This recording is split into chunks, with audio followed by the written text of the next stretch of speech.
What is up, YouTube, and welcome to this Marvel video. So if you're new to the channel, please drop a like and a subscribe down below if you do enjoy the video. And we're going to be discussing the history of the Marvel's Tesseract / Cosmic Cube. So, from the beginning, from the dawn of the universe, there was nothing, then boom. This sent 6 elemental crystals hurling across the Virgin universe. These Infinity Stones each control an essential aspect of existence. That was Wong explaining just what the Infinity Stones were, not only to the audience, but to our heroes. After the universe came to be, the cosmic entities fashioned the remnant of the 6 singularities into concentrated ingots, which were the Infinity Stones. We saw this mentioned by the Collector as well, but we know that these were much more than little stones. They would forge the greatest battle we've ever seen in the Marvel Cinematic Universe. So, the Space Stone was the controller of all things space and gave us the ability to teleport anywhere in the universe. It also allowed unfathomed amounts of power, as we saw in the first Avengers movie. The first people who actually had this stone were the Asgardians. We saw that in Captain America, the first Avenger. We saw that this was a little prequel insight into just what the Red Skull wanted, and that was the Tesseract, or the Cosmic Cube. That was what he wanted in the comics. It was a huge thing in the comics, but we're just focusing here on the Marvel Cinematic Universe because it played a different role there in the comics. But the Asgardians had this, and we saw this taken from Tonsberg in Norway, which is, interestingly, that is where New Asgard is actually set as of the movie Endgame. So in 1965 AD, or whether by accident or intentionally, the Asgardians left the Tesseract on the planet Earth. This obviously led us to World War II in 1942, where the Red Skull was actually able to use it to create advanced weaponry. This was the weaponry we saw there in Captain America, the first Avenger. And he obviously wanted to use it for his own gain. And we saw the whole movie lead up towards the devastating kind of aircraft and the huge aircraft that was built by the Red Skull in this movie, powered obviously by the Tesseract. Captain America then went aboard the ship. Obviously, this led us towards him crashing and the Tesseract being left in the ice for all those years, along with Captain America. This then led Red Skull also being sent to Vormir just before the crash as well, obviously popping up there in Endgame itself, which is where the Soul Stone pretty much banished him to. So yeah, it's not really good to be the Red Skull right now. But the Tesseract burned through the decks of the Valkyrie and was in the Arctic Ocean, only to be recovered by Howard Stark. Howard Stark then discovered this, and actually using S.H.I.E.L.D., or as we know, obviously it was the precursor to S.H.I.E.L.D., Howard Stark studied the Tesseract for quite a lot of time, and he was actually unable to synthesize the element and substituted it with palladium in his arc reactor.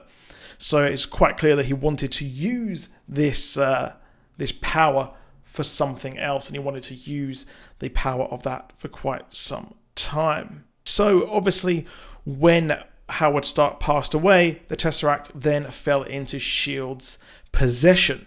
This then led us to Project Pegasus. This was a huge part of the MCU and led us to Carol Danvers being featured in a big way. So the Tesseract found its way into the possession of Project Pegasus, and Marvel, a Kree scientist, researched the Tesseract's power to create a light-speed engine to help the Skrulls under her protection. She had a number of Skrulls actually who were refugees, and this allowed what she wanted to save them and use this power for good. Marvel, obviously in the comics, being the original Captain Marvel, was swapped here for a female and was just a scientist here. So she wanted to use that. The research was actually used by Jon Rog, who wanted to use the Tesseract for the Kree Empire, and I imagine that the Kree Supreme Intelligence wanted this as well. This then led him to actually try and take it, only for the Lightspeed engine to be destroyed when it came to confront the rogue scientist. The Space Stone actually used its energy and surrounded Carol Danvers, giving her the powers there that allowed her to become the later Captain Marvel. But 6 years later, Starforce arrived at Marvel's laboratory to try and claim the cube, but Danvers and her allies managed to keep it from the Kree. And it was kept inside Goose, the alien, which is disguised as a lovely pet cat there as well. And there it stayed for many, many years. But in 2010, the World Security Council had actually used Project Pegasus again as an attempt to use the power of the Tesseract into advanced weaponry. This was pretty much why the Avengers were formed there, and also when Thor arrived on Earth, S.H.I.E.L.D. wanted Dr. Eric Selvig to study the alien artifact and accelerate their process. Now, what happened was Thor was banished from Asgard, and Loki found himself in the territory where Thanos, who agreed to supply Loki a Chitauri army with which to conquer Earth in exchange for the Tesseract. So our shadow broker there, Thanos, who obviously wanted the stone, knew what the stone could do and what was actually inside that cube, because let's not forget that a protective barrier was put around the stone, which was the cube itself.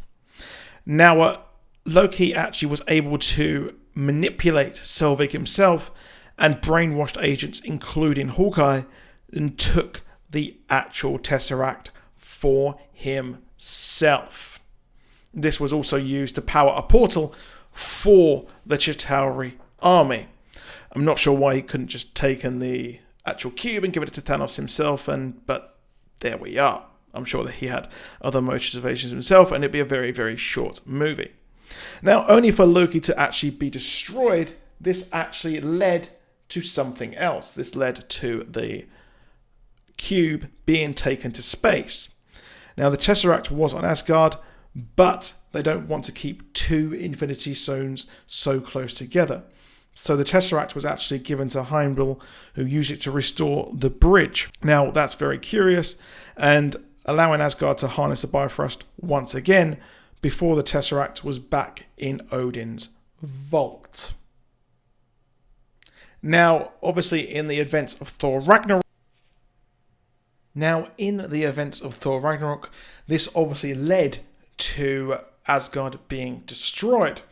But Loki, being himself, decided to actually steal the Tesseract itself. So just after the events of Thor Ragnarok, he was in possession of this as well. So having a Infinity Stone at this point was not a good idea. But of course, he was on the ship, and Thanos, actually detecting the Tesseract aboard the Statesman ship, had the Sanctuary to head there and actually go aboard, taking the Tesseract for himself, and then placing it in the Infinity Gauntlet, only to use its powers to teleport off the ship, only for the ship to be destroyed. Now, later on, as we know, Thanos was able to actually take all of the stones, snapping his fingers and leading the world to, hopefully, a new dawn that he'd wanted. Now, of course, later on, he went to go and destroy the stones and then was killed by Thor. And with this, this leads us to the end of the story of the Tesseract and the Space Stone itself. But of course, we know that the team went back in time and were able to actually get a new version of the Space Stone. However, this did not go very well whatsoever.